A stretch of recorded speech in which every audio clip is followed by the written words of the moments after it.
Part time teacher welfare অ্যাসোসিয়েশনের পক্ষ থেকে আজকে এসেছি মাননীয় মুখ্যমন্ত্রীর দরবারে। আমরা এই যে পার্ট টাইম টিচার বিদ্যালয় ম্যানেজিং কমিটি আমাদের নিয়োগ করে থাকেন এবং বিদ্যালয়ের যে ফান্ড সেই ফান্ড থেকে যৎসামান্য আমাদেরকে মাসিক বেতন দেওয়া হয়।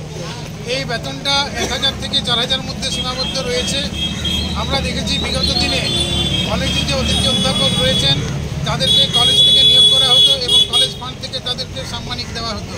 পরবর্তীকালে সরকার তাদেরকে স্থায়ীকরণ করেছেন এবং সরকারি আওতার মধ্যে নিয়ে এসছেন এবং তাদেরকে বাঁচার মতো একটা সাম্মানিক দেওয়ার ব্যবস্থা করেছেন। এই উদ্দেশ্যে আমরাও বিভিন্ন জায়গায় আমাদের আবেদন জানিয়েছি। আমরা ইতিপূর্বে আমাদের জেলার বিভিন্ন এমএলএ মন্ত্রী তাদেরকে আমরা স্মারকলিপি দিয়েছি। প্রায় 150 জন এমএলএ এমপি মন্ত্রী সকলকে আমরা স্মারকলিপি দিয়েছি। তাছাড়াও জেলায় ডিআই অফিসে আমরা স্মারকলিপি দিয়েছি, আমাদের আবেদন আমরা জানিয়েছি। বিভিন্ন জেলায় জেলা পরিষদের সভাধিপতি যারা রয়েছেন তাদের কাছে আমরা আমাদের আবেদন জানিয়েছি। আমরা গত মাসের 30 তারিখ বিকাশ ভবনে মাননীয় শিক্ষামন্ত্রীকে এই বিষয়ে ডেপুটেশন দিয়েছি, কিন্তু আজ পর্যন্ত আমাদের কোনো সুরাহা হয়নি।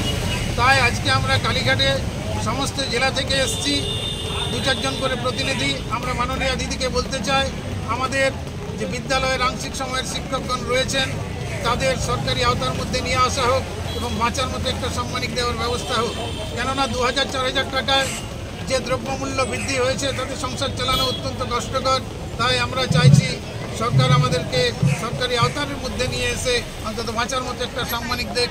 এই আশায় আজকে আমরা এসেছি দিদির কাছে। সমস্ত জেলা থেকে আমরা আমাদের আবেদন জানাবো, তারপরে দেখি দিদি কী করেন। আমরা আশাবাদী অবশ্যই মামাটি মানুষের সরকার পশ্চিমবাংলায় বিভিন্ন যে জনপ্রকল্প উনি করেছেন উন্নয়নের লক্ষ্যে, সমস্ত মানুষ তার উপকার পাচ্ছে। আমাদের আশা উনি আমাদের আবেদনও সাড়া দিবেন, এই আশা নিয়ে আজকে আমরা এসেছি। সকলকে ধন্যবাদ। ঘুরিয়ে ঘুরিয়ে ক্যামেরাটা করে কিন্তু